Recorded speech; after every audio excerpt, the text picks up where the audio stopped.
오라, 우리가 굽혀 경배하며 우리를 지으신 여호와 앞에 무릎을 꿇자. 대저 저는 우리의 하나님이시요 우리는 그의 기르시는 백성이며 그 손의 양이라. 너희가 오늘날 그 음성 듣기를 원하노라. 아멘.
나라 생각.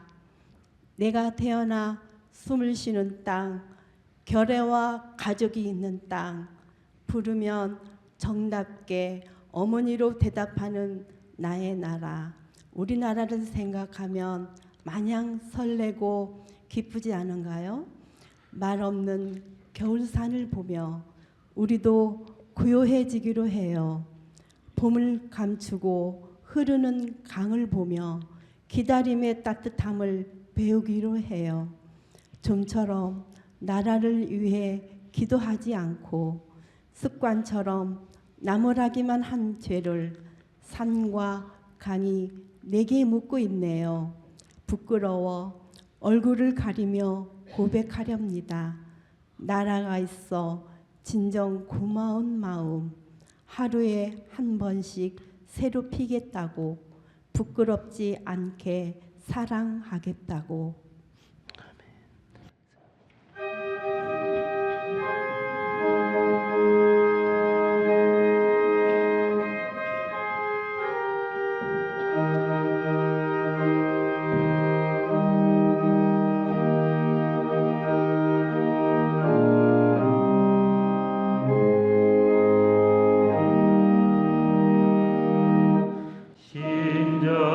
신자되기 원하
원합니다. 진심으로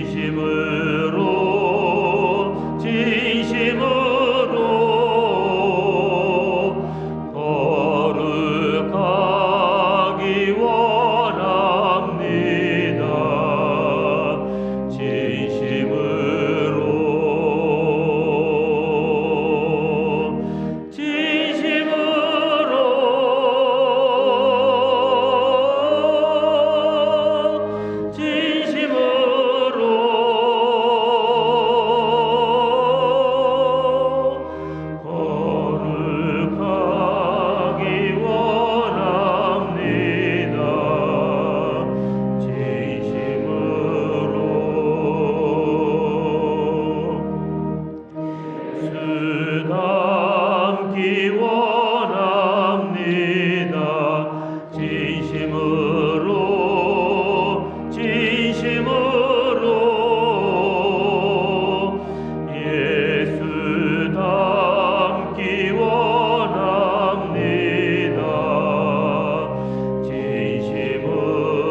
기도드리겠습니다. 풍성한 은혜를 보신 하나님 아버지, 지난 한 주간 삶을 뒤돌아볼 때에 주님의 자녀로서 그리스도의 향기를 나타내지 못하고 세상의 빛과 욕망 가운데 분주히 살았음을 고백합니다. 저희 허물과 지은 죄를 용서하시고 성령 감화 감동으로 저희 심령을 새롭게 변화시켜 주시옵소서. 성령 충만함으로 변화받아 저희 삶이 주님의 뜻을 이루기 위하여 여기한 통로가 되게 하옵소서. 우리 국수교회 성도님들이 말과 행동이 주님의 영광을 드러내는 도구로 쓰이게 하옵소서. 날마다 주님의 인도하심 속에 맡은 사명의 충성을 다하는 자 되게 하옵소서. 특별히 이 나라 대한민국의 번영을 위해 기도합니다. 지난 6월 25일 6.25 전쟁 이후 75년이라는 긴 세월 동안 슬픔의 나날을 보낸 이산 가족의 아픔을 치유하여 주시옵소서. 중동 사태 등 지구상의 전쟁으로 힘든 지친 선민들이 있습니다. 이들에게 평화의 손길을 펼치길 기도드립니다. 우리 주님, 교회에 아픈 환우가 있습니다. 주님께서 임재하시어 치유케 하여 주시옵소서. 이 무더운 날씨에 조리기구 불 앞에서 우리의 식사를 위해 피식땀을 흘리며 수고하는 주방 봉사자들을 기억하여 주시옵소서. 알게 모르게 예배 진행을 돕는 손길도 기억하여 주시옵소서. 하루 100원, 한 달 3,000원이라는 슬로건을 걸고 선교 지원단, 사회봉사단, 문화사업단의 참여를 기다리고 있습니다. 따뜻한 온정이 함께하는 우리 교회, 우리 교우들의 참여가 차고 넘치게 하옵소서. 지난 40년 긴 세월 동안 오로지 우리 국수의 성전을 위해, 성도의 평강을 위해 수고하신 담임 목사님의 강건함을 지켜 주시옵소서. 타 교회는 힘들어하는 문화사역을 교회를 우뚝 서게 하심에 감사기도 드립니다. 목사님 말씀 선포하실 때에 주님 말씀을 대언하신 목사님께서 성령 충만함을 부어주셔서 선포되는 말씀마다 살아 역사하는 능력이 되게 하시고 저희 모두가 하나님의 뜻을 분별되게 하시고 삶의 자리에서 말씀을 실천하는 자가 되게 하옵소서. 다음 주는 맥주 감사절 첫 주입니다. 풍성한 추수의 계절처럼 우리의 믿음도 더욱 충성하게 되길 기도합니다. 오늘은 선교의 주일입니다. 각 팀 구성원이 오직 주님께 충성하고 화목한 자리가 되게 하옵소서. 오늘 주님께 올려드리는 언니 중창단의 찬양을 기뻐 받아 주시옵소서.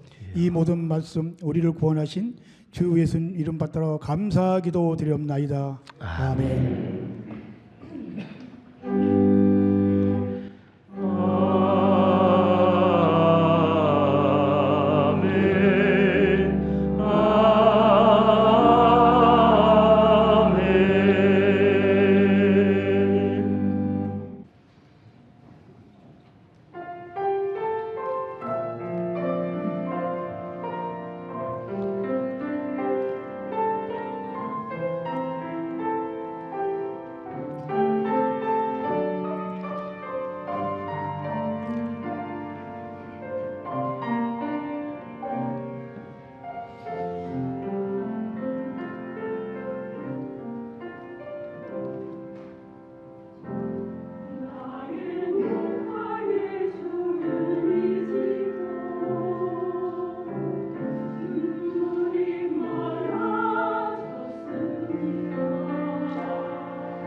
자, 우리 옆에 계신 분들하고도 한번 인사 나누도록 할까요?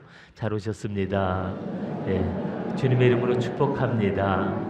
당신은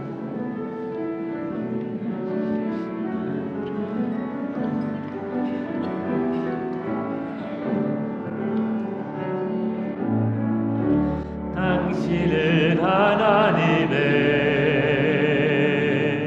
언약 안에 있는 축복의 통로, 당신을 통하여서 열방이 주께 돌아오게 되리. 우리 옆에 있는 분들을 마음껏 축복해 주세요. 당신은 하나님의, 위아래도 돌아보시면서 축복해 주시고요. 복의 통로, 당신을 통하여서, 당신을 통하여서 열방이 주께 예배하게 되니. 다시 한번 축복합니다. 우리 자녀들을 축복해 주세요. 당신은 하나님의 언약 안에 있는 축복의 통로, 당신을 통하여서 열방이 주께 돌아오게 되리.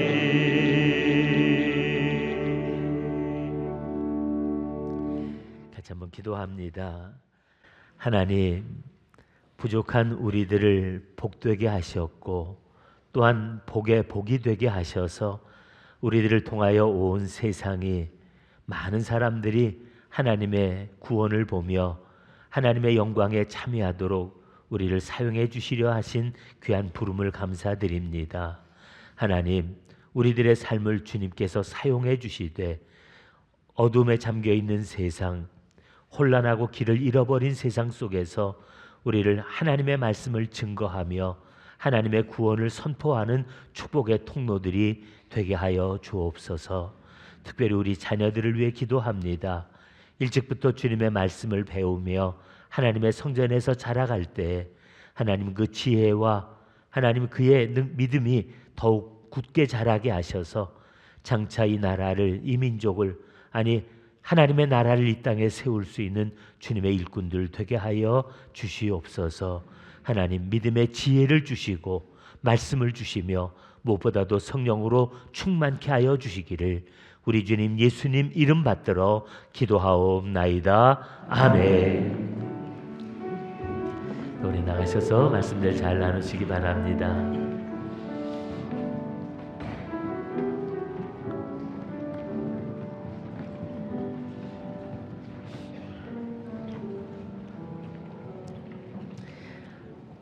오늘 우리도 하나님의 말씀을 함께 나누겠습니다. 오늘 우리에게 주시는 하나님의 말씀은 사도행전 20장 13절에서 16절 말씀입니다. 함께 교독하겠습니다. 우리는 앞서 배를 타고 앗소에서 바울을 태우려고 그리로 가니 이는 바울이 걸어서 가고자 하여 그렇게 정하여 준 것이라.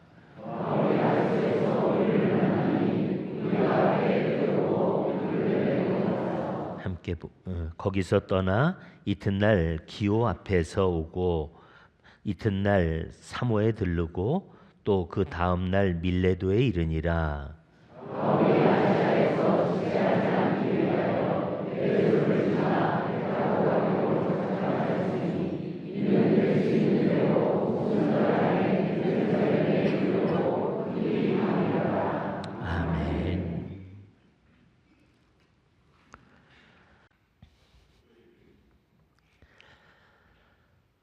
우리가 지난 주일날은 사도 바울이 이 드로아에서 말씀을 전한 이야기를 함께 나눴습니다. 얼마나 말씀을 사모했는지 또 얼마나 말씀을 전하기 위해서 정말 열심히였는지 온 밤을 세워가며 그리고 말씀을 전하고 그리고 그 이튿날 이제 바울은 날이 밝자 이제 드로아를 떠나게 되는데요. 그 사건도 있었죠. 유도고라고 하는 청년이 말씀이 너무 기니까 창턱에 걸터 앉아서 바람 좀 쐬며 말씀을 듣겠다고 그랬다가 그만 잠이 드는 바람에 떨어져 죽었고 또 그가 다시 살아나는 그런 이야기가 있었습니다. 그런데 우리가 지금 얘기한 이 드로아라는 곳이 여러분 그 목마의 사건으로 유명한 트로이라는 거 알고 계시죠? 우리가 그 그리스 신화에 보면 트로이 목마 그 전설 이야기가 나오는데 그게 전설이 아니라 진짜 발굴을 통해서 그 목마가 발견되기도 했고 또 옛날 그 도시가 다시 드러나기도 했는데 세상 사람들은 이 트로이를 목마 사건으로 기억하지만 우리는 이 트로이를 유도고의 사건과 또 말씀을 사모했던 성도들 그 밤에 있었던 그 뜨거운 집회를 우리가 좀 생각하면서 이 도시를 대할 수 있었으면 합니다. 사도 바울은 그렇게 밤을 새고 나서 그 다음에 이제 거기를 떠나서 이제 앗소로 가게 됩니다. 앗소는 이 드로아에서 남쪽으로 한 30km 정도 떨어져 있는 곳입니다. 거기를 사도 바울은 이제 육지로 걸어서 가려고 하는데 오늘 말씀해 보니까 그는 육로를 선택했다고 말합니다. 아마 그 이유는 어디 들를 곳이 있었는지 아니면 꼭 만날 사람이 있었는지 그는 다른 사람들을 보내고 나서 이제 자기는 육로를 택했다고 말하는데 우리가 읽었던 오늘 본문 말씀에서는 주어가 바뀝니다. 우리가 보통 성경을 읽을 때 사도 바울이 다니면서 복음을 전한 우리가 그 활동을 많이 기록을 하다 보니까 바울이 이렇게 써놨는데 이번 말씀에서는 바울은 따로 이제 육로로 가기로 하고 그다음에 우리는 그리고 이제 주어가 바뀌어 버립니다. 근데 그럼 사도 바울 말고도 지금 동행하는 사람들이 꽤 여럿이 있었다는 얘기 아니겠어요?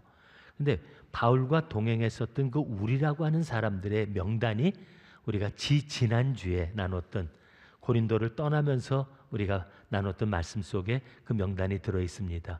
혹시 이름 기억하시나요? 몇 명인지는 기억하시나요? 언제 그런 얘기 했냐고 좀 딱 잡아 떼시는 것 같아요. 지난주 나눴던 말씀에서 보면 7명의 이름이 나옵니다. 근데 그 7명은 이 베레아 사람 브로의 아들 소바다라는 사람이 있었고요.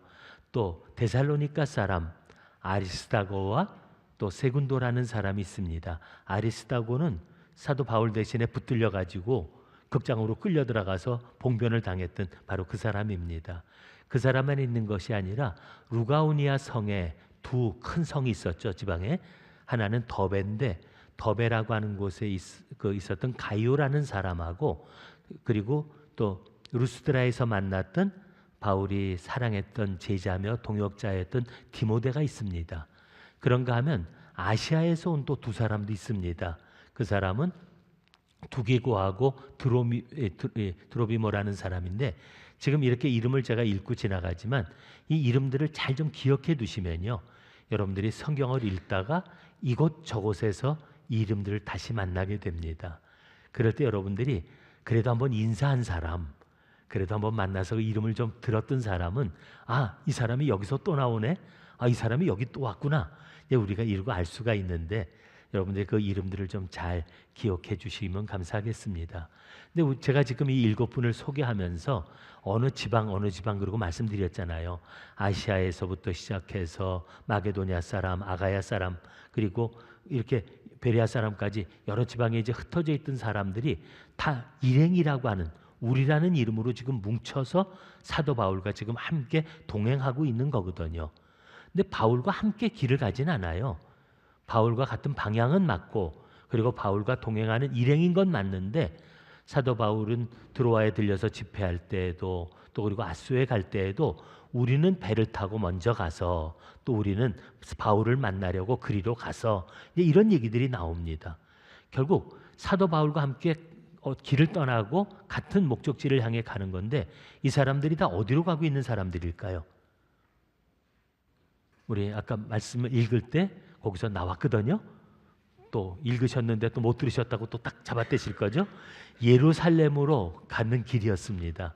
이 모든 일행들이 다 예루살렘으로 가려고 했는데 왜 지금 예루살렘으로 가려고 했을까? 이제 그걸 우리가 한번 좀 생각해 보려고 하는 건데요. 사실 오늘 본문 말씀에서는 이들이 왜 예루살렘으로 가려고 했는지 그 이유가 적혀 있질 않아요. 그러니까 우리는 그냥 갔나? 예루살렘으로 가는 길이 위험하니까 아마 좀 때를 지어서 바울의 경호원을 노릇을 하는 건가? 이제 우리가 이런 생각을 할 수 있지만 사실 이들이 가는 목적은 분명하고 다른 데 있었습니다. 우리가 이들의 일행이 가는 예루살렘으로 가는 그 목적을 우리가 알기 위해서는 다른 성경을 좀 찾아볼 필요가 있는데 고린도전서 16장 1절부터 4절까지 있는 말씀을 저거 한번 같이 한 절 한 절 읽어보면서 우리 그 뜻을 찾아봐 주시면 좋겠습니다. 같이 읽어볼까요? 성도를 위하는 연보에 관하여는 내가 갈라디아 교회들에게 명한 것 같이 너희도 그렇게 하라. 매주 첫날에 너희 각 사람이 수입에 따라 모아두어서 내가 갈 때에 연보를 하지 않게 하라. 내가 이를 때에 너희가 인정한 사람에게 편지를 주어 너희의 은혜를 예루살렘으로 가지고 가게 하리니 만일 나도 가는 것이 합당하면 그들이 나와 함께 가리라. 아멘. 고린도전서 16장에 보면 사도 바울이 고린도교에 편지를 보내면서 지금 하는 당부의 말씀이 적혀 있거든요. 근데 갈라디아 교회가 그랬던 것처럼 하고 얘기하는 거 보니까 아마 갈라디아 교회에서 편지를 보냈던 것 같아요. 근데 갈라디아 교회가 어떻게 했느냐? 예루살렘 교인들을 위한 특별 헌금을 했다는 겁니다. 예루살렘 교회의 그 가난한 성도들을 위해서 또 핍박 중에서 고통받고 있는 그 성도들을 위해서 갈라디아 교회가 힘써 헌금을 준비했는데 너희들도 이 예루살렘을 돕기 위해서 함께 이 연보를 준비해주면 좋겠다. 매주 첫날, 그러니까 우리 지금 말하면 주일날이죠. 주일날 너희가 모일 때 너희 소득을 따라서 너희가 미리미리 헌금하고 준비해 두었다가 내가 갈 때 부랴부랴 그때 가서 헌금하는 모습을 보이지 않게 해다오. 이러고 부탁을 하는 겁니다.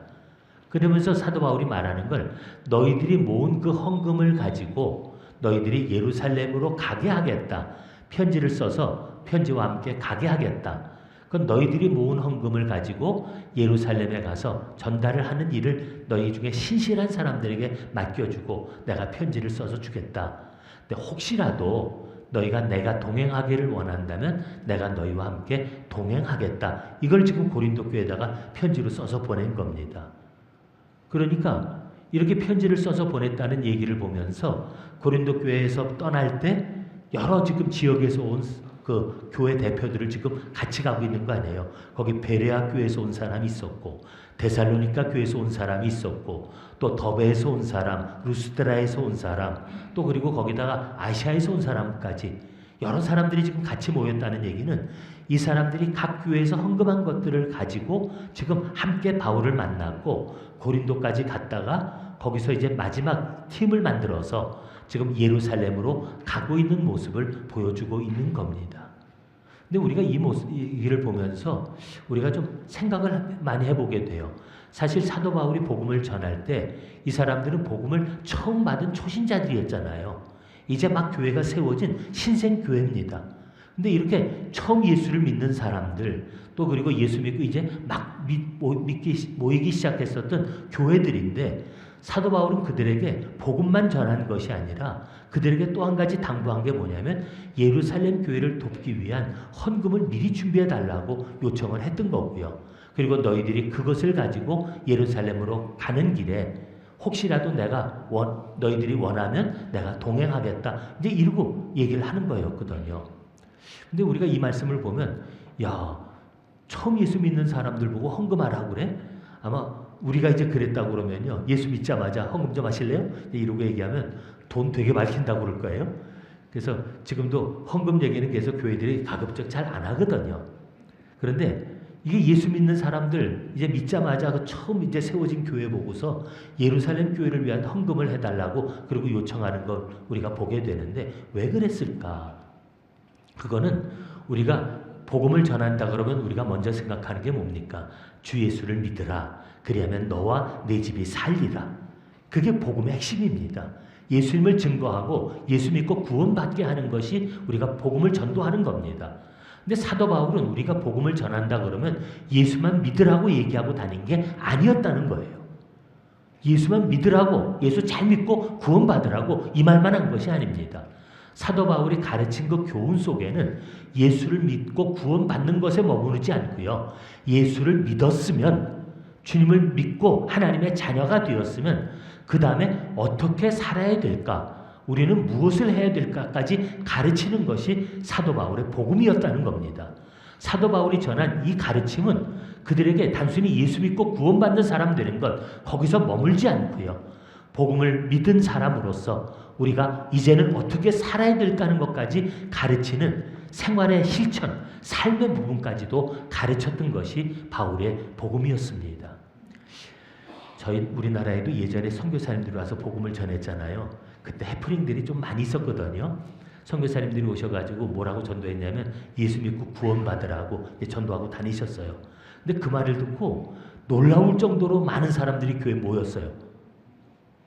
선교사님들이 아니 예수 믿으라고 전도하면 사람들이 잘 안 받아들이거든요. 근데 예수 믿고 구원받으라고 그랬는데 온 동네 사람이 다 왔으니까 얼마나 놀랬겠어요. 기쁘기도 했고 그러니까 막 신나서 예배를 드리면서 열심히 나름대로 복음을 전했겠죠. 근데 문제는 뭐냐면 예배 끝났는데 안 가요. 그래서 왜 안 가시냐고 예배 끝났다고 이제 가시라고 그랬더니 이분들이 눈이 동그래지면서 하는 말이 예수 믿으면 구원 준다고 그러지 않았느냐. 구원 달라는 거예요. 그래서 구원? 그랬더니 보니까 이게 돈 달라는 얘기였어요. 그게 당시 이론만 해도 큰 돈이었는데 예수 믿으면 구원 준다니까 사람들이 그 말 듣고서 야 돈 준대 그러고 온 사람들 많았거든요. 우리 군대 가서도 예배 시간에 그 많은 군인들이 모여요. 근데 왜 그때 애들끼리 하는 소리가 뭐냐면 야야 교회 가면 초코파이 준대. 그래서 저희는 갔어요. 그런 친구들 되게 많았고요. 하여간 저도 어렸을 때부터 교회를 다니다 보면요. 교회 다니면 주는 게 무지 많았어요. 먹고 살기도 힘들었을 때 교회 가면요. 먹을 걸 꼭 챙겨줬거든요. 간식도 있고 또 때로는 밥도 먹기도 하고 근데 그렇게 있고 또 학용품 같은 물건들도 꽤 많이 줬고요. 근데 요즘은 단위가 달라져 가지고 뭐 연필 공책 이런 거 안 주고 애들한테 티셔츠 주기도 하고 뭐 운동화 주기도 하고 뭐 별 큰 선물들을 많이 해요. 또 총동원 전도주일 그러면 한 번만 교회 오라고 그리고 오면 몇만 원짜리 막 선물까지 안겨주잖아요. 그러니까 예수 믿으면 우리는 뭘 자꾸 줘요. 그리고 예수 믿는다고 하는 걸로 자꾸 받을 생각을 해요. 그러니까 예수 믿고 구원은 받으라. 그게 돈은 아니지만 우리는 자꾸 교회 오면 뭘 받을 거를 기대하고 받아야 된다고 생각을 하는 그런 믿음으로 우리가 신앙생활을 하는 사람들이 적지가 않습니다. 그런데 우리가 성경을 읽어보면서 지금 느끼는 건 뭐냐면요. 초대교인들, 사도 바울이 복음을 전하면서 만났던 사람들은 예수 믿고 뭐 달라고 손을 내미는 사람들이 아니었어요. 반대로 예수를 믿고 나서 그 사람들은 오히려 반대로 얘기를 합니다. 우리가 빌립보의 그 빌립보성에서 만났던 자주장사 루디아를 기억하잖아요. 그가 예수를 믿고 온 집안이 세례를 받았습니다. 그러자 루디아가 사도 바울에게 한 말이 뭡니까? 나를 주 믿는 자로 알거든 어떻게 하라고요? 우리 집에 들어와 유하라. 자기 집을 그들에게 내어준 겁니다. 보니까 갈 데도 없고 챙겨줄 사람도 없는 것 같은데 우리 집에 들어와 있으면서 여기서 복음 전하고 우리가 대접하고 섬길 테니까 우리 여기서 먹고 편히 쉬면서 전도하라는 겁니다. 뿐만 아니라 예수 믿는 사람들이 그 집으로 다 모인 거예요. 그래서 거기서 빌립보 교회가 시작이 된 겁니다. 이게 루디아만 그랬었나요? 우리가 복음을 전하면서 만났던 그 수많은 사람들이 다 자기 집을 개방을 했어요. 거기가 성도들이 모이는 예배 처소였어요. 그러다 보니까 지금처럼 전도하는 일이 힘든 게 아니고 아무것도 없이 빈손으로 갔지만 가는 곳마다 예수를 믿은 사람들이 자기 집을 열어주고 그들을 섬기고 대접하고 그렇게 하면서 교회가 복음을 전하는 일에 힘을 쓸 수가 있었거든요.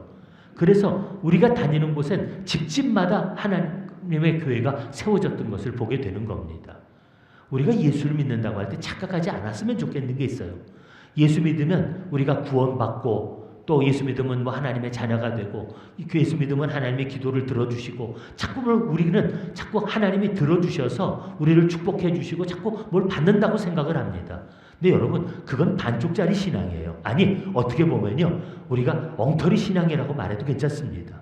왜냐하면 하나님께서 예수 그리스도 자기 아들을 값없이 우리를 위해서 주시지 않았어요. 예수님은 자기 생명을 던져서 우리를 구원하셨습니다. 그래서 우리는 예수를 믿고 하나님의 자녀가 된 사람입니다. 우리가 받았던 구원이라는 건 그냥 거저 말로만 해서 예수 믿으라 그래서 안 믿을게요 이랬다고 받은 구원이 아니라는 거예요. 하나님이 자기 아들을 보내셨고 자기 생명을 아낌없이 내주셔서 그 핏값으로 구원받은 사람이 되었다는 걸 고백하는 게 우리의 신앙입니다. 그랬다고 하면요 우리는 믿음을 어떻게 살아야 되느냐, 믿었으니까 이것도 달라 저것도 달라 더 축복해달라 이게 믿음이 아니고요. 내가 그런 은혜를 통해서 하나님의 사람 되었으니 나는 이제 내 삶을 어떻게 살아야 될까? 내가 이제 예수님을 믿는 하나님의 자녀가 되었으니 이제부터 내 삶은 어떻게 해야 될까? 그걸 고민하면서 살아가는 것이 성도들의 삶이라는 겁니다. 예수 믿으면요 믿기 전과 믿고 나서는 달라져야 되는 겁니다. 믿기 전에는 이기적이었어도 자기밖에 모르는 사람이었어도 자기 꿈만 꾸고 자기 뜻을 위해서 세상을 사는 사람이었어도 예수님을 정말 만났고 예수님을 통해서 하나님의 자녀가 된 사람이라면 이제는 더 이상 내가 이 세상에 속한 사람이 아니구나. 더 이상 내가 이 세상을 위해서 살아야 될 의미가 없구나. 그렇다면 그가 새로운 목표를 갖고 새로운 삶을 살아가는 게 뭐냐면 이제는 내가 주님을 위해서 무엇을 하며 살까? 내가 이제는 어떤 사람이 되어야 될까를 생각하는 것이 바로 진정한 믿음이라는 겁니다. 예수 믿기 전에는 이기적이었어도요. 예수님을 정말 만났다면 그 다음부터는 우리도 예수님처럼 남에게 베푸는 사람, 자기를 내어주어서 섬기는 사람이 되어져야 하는 겁니다. 그게 예수 믿는다는 거예요. 우리가 예수 믿는 걸 자꾸 뭘 얻으려고 하는 그런 신앙을 갖는다면 우리의 믿음은 결코 온전한 믿음에 이를 수가 없습니다. 우리는 예수를 머리로 믿는 게 아니고요. 예수를 입으로 믿는 게 아니고요. 예수님을 통해서 새로운 사람이 되었고 새로운 사람이 되었다는 것은 이젠 예수님 닮은 새로운 삶을 살아가는 사람이 되어야 한다는 것을 이야기해 주는 겁니다. 그래서 사도 바울은 복음을 전했고 그 복음을 전한 사람들에게 예수만 믿는 것이 아니라 너희들이 이제는 받은 은혜처럼 어려운 사람들을 돕는 사람이 되라고 저들을 가르쳤고, 저들은 어려운 사람들을 위해서 헌금을 했던 사람들이었습니다. 지금처럼 헌금해서 교회가 쓰는 게 아니었죠. 예루살렘 교회를 돕자고 우리가 하는 일이었는데, 그렇게 모여진 헌금을 가지고 지금 그들이 예루살렘으로 가고 있었던 겁니다. 그런데 이 예루살렘 교회를 돕는 것은 또 한 가지 중요한 의미가 있어요. 그게 뭐냐면요, 이 예루살렘 교회를 돕는 그거는 단순히 어려운 사람을 돕는다는 의미를 넘어선 또 큰 한 가지 목적이 있는데요. 로마서 15장 25절에서 28절 말씀을 다시 한번 봤으면 좋겠는데, 우리 한번 자막을 좀 띄워주시겠어요? 자, 우리 이 말씀도 한번 저거 같이 다시 한번 천천히 읽어보시죠. 그러나 이제는 내가 성도를 섬기는 일로 예루살렘에 가노니, 이는 마게도냐와 아가야 사람들이 예루살렘 성도 중 가난한 자들을 위하여 기쁘게 얼마를 연보하였음이라. 저희가 기뻐서 하였거니와 또한 저희는 그들에게 빚진 자니, 만일 이방인들이 그들의 영적인 것을 나누어 가졌으면 육적인 것으로 그들을 섬기는 것이 마땅하니라. 그러므로 내가 이 일을 마치고 이 열매를 그들에게 확증한 후에 너희에게 들렀다가 서바나로 가리라. 로마서에도 보면 사도 바울이 고린도에서 로마 교회로 보낸 편지였다고 우리가 보는데, 이 편지에도 보면 자기가 로마로 가고 싶은데 로마로 지금 곧바로 가지 못하는 이유를 설명합니다. 왜냐하면 그 마게도냐 사람들이, 또 아가야 사람들이, 아시아 사람들이 헌금을 했는데 예루살렘의 가난한 교인들을 돕기 위해서 기쁘게 헌금하였다는 겁니다. 그들이 기쁘게 헌금한 것을 가지고 예루살렘에 그 은혜를 확증하기 위해서, 그러니까 그 헌금을 전달하기 위해서 내가 그들과 동행하니까, 그래서 내가 어쩔 수 없이 바로 바다만 넘어가면 로마였지만 내가 예루살렘에 갔다가 다시 너희에게 가기로 원한다. 그리고 이제 편지를 보내고 있는 겁니다. 그런데 여기서 하는 말이 뭐냐면, 헌금한 건 기쁜 마음으로 헌금했습니다. 하지만 거기서 끝난 것이 아니라 또 무슨 말이 있냐면, 너희가 이방인들로서 예루살렘 사람들의 영적인 것을 나눠 받았으면 육적인 것으로라도 그들을 섬기는 것이 마땅하다. 그리고 얘기하는 겁니다. 사실 복음은 예루살렘으로부터 시작이 됐습니다. 예루살렘 교인들이 그들을 위하여 기도하면서 그리고 선교사들을 파송했습니다. 그들이 지금 다니면서 복음을 전하고 있는 거거든요. 오늘 그랬다고 하면 그들을 통해서 영적인 것을 받았으면 우리는 비록 그들에게 영적인 것으로 갚기에는 부족하지만 육적인 것으로라도 그들의 가난함과 어려움을 돕는 것이 우리들에게는 당연한 것 아니겠느냐. 그건 은혜를 받은 사람으로서 우리가 할 수 있으면 그들을 섬기는 것을 위해서 우리가 힘써 헌금하자고 권유했던 겁니다. 우리가 생판 남 모르는 사람도 도와주잖아요. 정말 우리가 모르는 사람도 정말 불쌍한 사람 보면 도와줄 마음이 있잖아요. 하물며 내게 은혜를 베푼 사람, 특별히 영적인 은혜를 나눠준 사람에게 육적인 것으로 보답하는 것, 그것이 우리들한테는 마땅한 도리가 아니겠느냐고 지금 이야기를 하고 있는 겁니다. 그래서 그 권면을 받은 교회들마다 복음을 받아들이고 그들은 힘써 헌금을 준비했고, 그 헌금을 받아가지고 각 교회 대표들이 지금 사도 바울과 함께 예루살렘을 찾아가는 길을 우리들에게 보여주고 있는 겁니다. 근데 오늘 이제 그 말씀에서 사도 바울이 아소까지 내려가서 다시 이제 그들을 만나서 배를 타고 그다음에 이제 가는 행선지가 나옵니다. 행선지에 보면 미둘레네를 지나서 그다음에 기호섬을 들려서 사모섬을 들려서 밀레도까지 갔는데, 근데 밀라도는 바로 에베소 옆이거든요. 3년 동안이나 복음을 전하다가 갔다 오는 길인데 얼마나 보고 싶겠어요. 얼마나 들려보고 싶겠어요. 근데 사도 바울은 시간이 바빠서 거기서 밀레도에서 에베소를 가지 못한 채 그 교회 장로님들을 부릅니다. 그래서 밀레도에서 이제 작별을 하는 이야기가 이제 다음 말씀에 기록이 되어져 있는데, 그렇게 서둘렀던 이유가 뭐냐? 사도 바울이 지금 마음이 급한 겁니다. 시간이 촉박한 거예요. 그래서 더 이상 기다리지 못하고 사도 바울은 이제 그들과 함께 이제 길을 가려고 에베소를 들르지 못하고 갔다. 이제 이 얘기를 오늘 성경이 기록해 놓고 있는 겁니다. 근데 저는 오늘 이 말씀을 보면서 남을 돕는 일이 귀한 일인데 사도 바울은 그냥 돕는 일일 뿐만 아니라 오늘 이 말씀 속에서는 사도 바울의 그 다급한 마음, 그리고 시간을 정말 아껴서 어떻게든지 복음을 전하려고 그 막 서두르고 있는 그 사도 바울의 모습이 읽혀지는 겁니다. 여러분들도 그게 좀 보였으면 좋겠어요. 지금 사도 바울이 얼마나 공둥거리고 뛰어다녀요. 드로아에 가서도 거기 가서 사람들을 만나서 복음을 전하는데 밤을 새워가며 복음 전하고 아침에 날 밝자마자 지금 길을 떠나잖아요.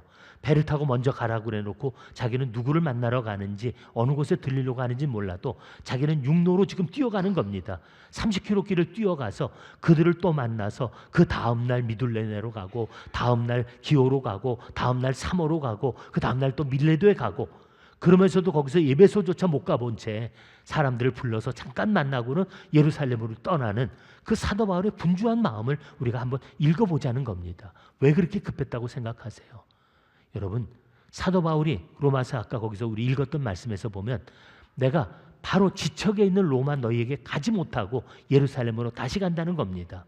그래도 이 많은 헌금을 전하는 일에 각 교회 대표들이 바울과 함께 하기를 원했고, 바울은 그래서 그들과 함께 다시 먼 길을 돌아서 예루살렘까지 가야 되는 겁니다. 근데 그 예루살렘으로 가는데 그냥 아무 때나 가면 되는 게 아닙니다. 오순절 전에 이르려고 급하게 가미라라, 그렇게 얘기하고 있습니다. 오순절은 지금 우리가 말하면 성령 강림절이죠. 우리가 다음 주일에 우리가 맥주감사주의를 지키잖아요. 77절, 그리고 그날을 맥주감사절이라고 부르는데, 이스라엘 사람들이 농사를 지어서 첫 열매를 따면 그 첫 열매를 가지고 하나님 앞에 드리는 감사절이 맥주감사주일입니다. 그러니까 다 따놓고 다 농사 끝내고 그리고 우리가 추수감사주의를 지키는데 그건 수장절이라고 그러고요. 첫 열매를 따자마자 첫 열매를 들고 하나님 앞에 뛰어와서 하나님 열매 났습니다. 첫 열매 맺혔습니다. 그리고 드리는 것이 바로 이 77절이었습니다. 그런데 이 날이 그 다음 날이 바로 50일째 되는 오순절, 성령이 임하신 날이었고, 그 날을 바로 우리 하나님의 교회가 세워진 바로 그 날이라는 겁니다. 바로 하나님의 성령이 임하셔서 교회가 세워진 날입니다. 그래서 이 오순절은 교회 입장에서 볼 때는 가장 큰 축일입니다.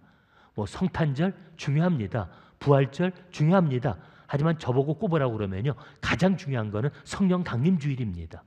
성령께서 우리에게 오심으로 말미암아 교회가 시작되었고, 성령 강림하시지 않았으면 예수님의 부활의 의미도 우리가 잘 몰랐거든요. 성령을 통해서 우리가 믿음에 이를 수 있기에, 또 교회가 세워졌기에 성령 강림절이 가장 중요한 날인데, 그날 되면 온 예루살렘 교회가 모여서 하나님 앞에 예배하지 않겠어요?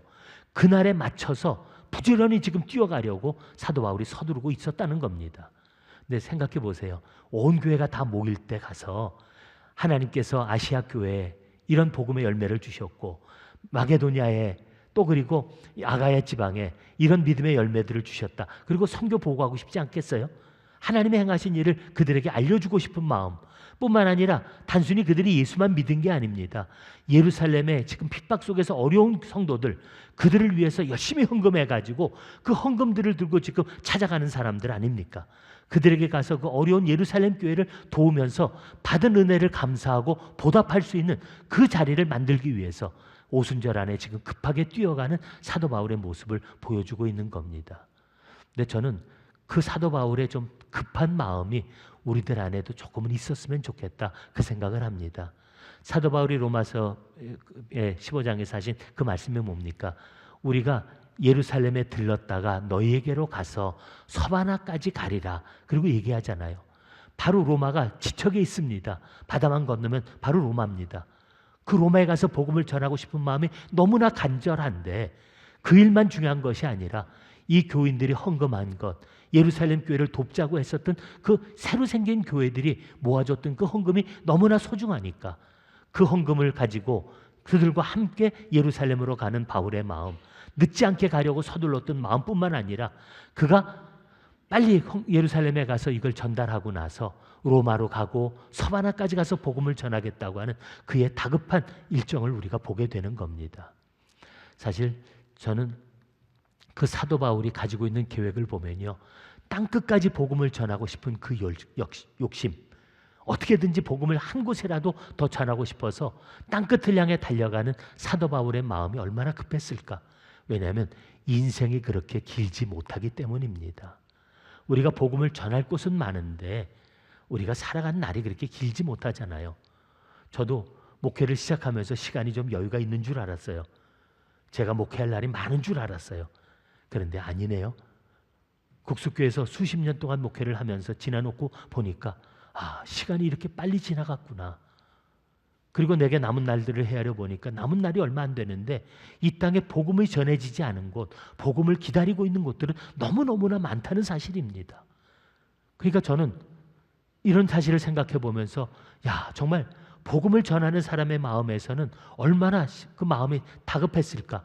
그러니까 드로아에 가서도 밤새도록 말씀을 전했고, 그리고 그 가는 길에서도 곳곳에 가면서 짚고 가면서 복음을 전했던 이 바울의 마음, 그리고 그가 들러서 이제 빨리 로마로 갔다가 서바나까지 갈 그 꿈을 세우고 있으니까 하루라도 자기 인생을 헛되게 보내거나 지체할 수 없었던 그 바울의 마음을 읽어보게 되는 겁니다. 또 예루살렘에도 이 헌금을 늦지 않게 전하려고 뛰어가고 있는 사도 바울의 모습을 보면서 저는 우리들의 마음속에 그런 열망이 또 그리고 그런 좀 마음에 조급함이 있는가라는 생각을 해봅니다. 우리는 급할 게 별로 없죠. 지금 못하면 이 다음에 하면 되고, 오늘 꼭 해야 되나요? 나중에 언젠가 또 하면 되는 거고. 그러니까 우리는 좋은 일을 하자 그러면 다 아멘 그러세요. 우리가 전도합시다. 아멘. 또 우리 사람에서 사랑하고 봉사하고 삽시다 그러면 아멘 그럽니다. 단지 얘기하는데 빨리 안 움직이세요. 왜 그러냐면 좀 그래도 그렇게 서둘을 거 뭐 있냐. 지금 못하면 이 다음에 하면 되고 나중에 언젠가 하면 되지. 그리고 우리는 얘기합니다. 우리한테는 그렇게 마음의 다급함도 절박함도 사실 없거든요. 한번 입장을 바꿔놓고 생각해 보세요. 주는 사람은 급할 게 없어요. 하지만 받는 사람은 절박합니다. 기다리는 사람은 내일이라는 말이 의미가 없는 단어입니다. 이렇게 월급 받으시는 분들 계시죠? 회사에서 미안해 오늘 좀 일 있어서 내일 줄게.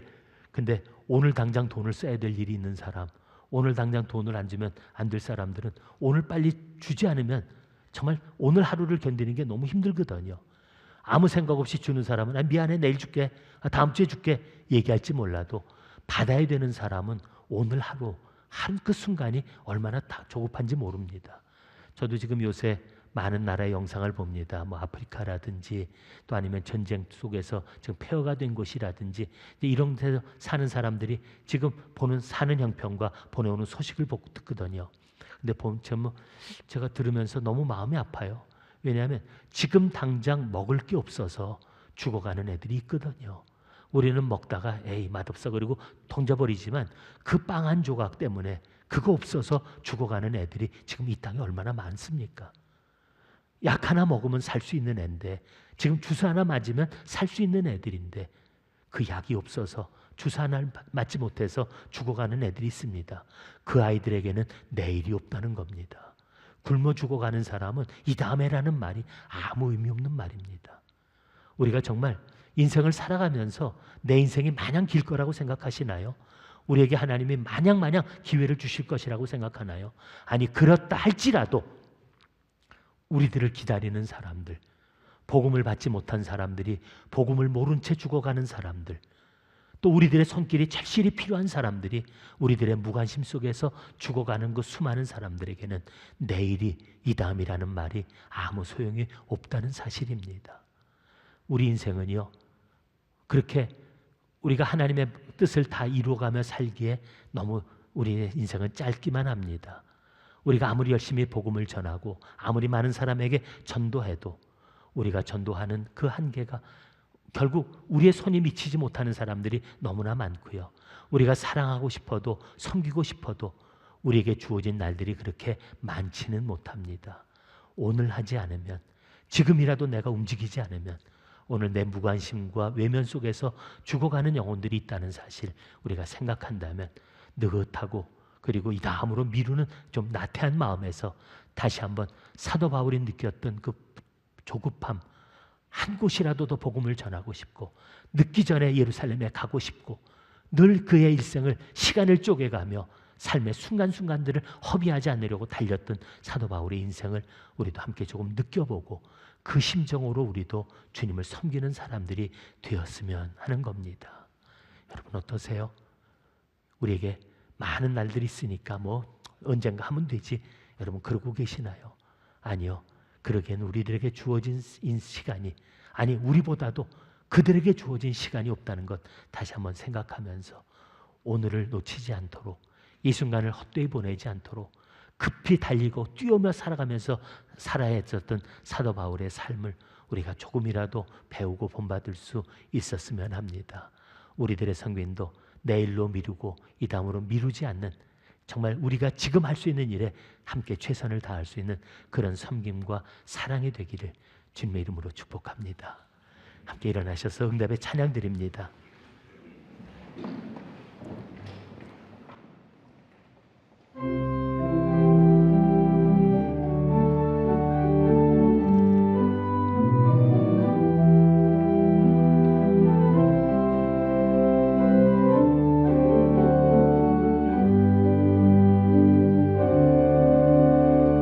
그리 아니하실지라도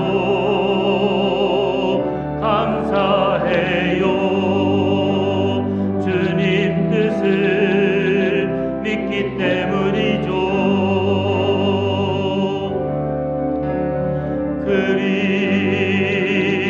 아니하실지라도 사랑해요. 당사역하여 선을 이루어요. 언제나 나를 향한 신실한 사랑, 우리를 향한 그 크신 사랑,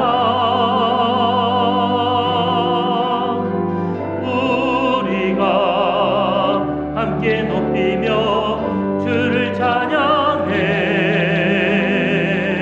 할렐루야. 하나님께 영광. 할렐루야. 하나님께 영광.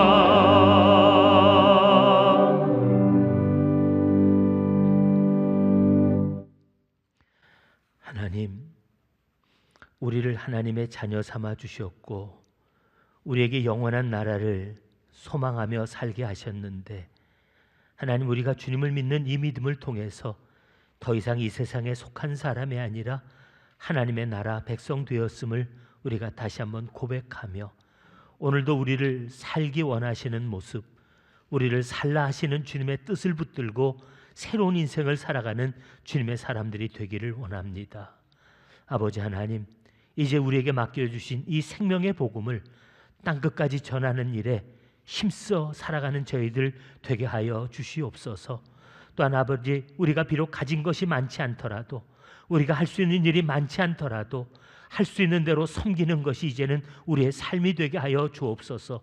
사랑하기에도 부족한 시간, 복음을 전하기에도 없는 시간을 하나님, 우리가 자꾸 이 다음으로 내일로 미루고 핑계하며 살아가는 어리석은 사람들 되지 않게 하여 주옵소서. 오늘 우리가 전해야 될 말씀을, 오늘 우리가 섬겨야 될 섬김을 하나님 내일로 미루며 살지 아니하도록 지금 오늘 우리를 붙들어 하나님의 일꾼으로 살아가게 하여 주시옵소서. 우리들을 통해서 하나님의 기쁘신 뜻이 이 땅에 전해지게 하시고, 오늘도 우리를 기다리는 사람들에게 우리의 손이 펼쳐질 수 있도록 우리를 사용해 주시옵소서. 이제는 우리 주님 예수 그리스도의 은혜와 하나님 아버지의 그 크신 사랑과 성령님의 도우시며 강권하심이 주여 나를 써주소서 고백하는 주의 백성들 위해, 또한 주님께서 세우신 교회들 위해 이제로부터 영원까지 함께 계시기를 간절히 축원하옵나이다. 아멘.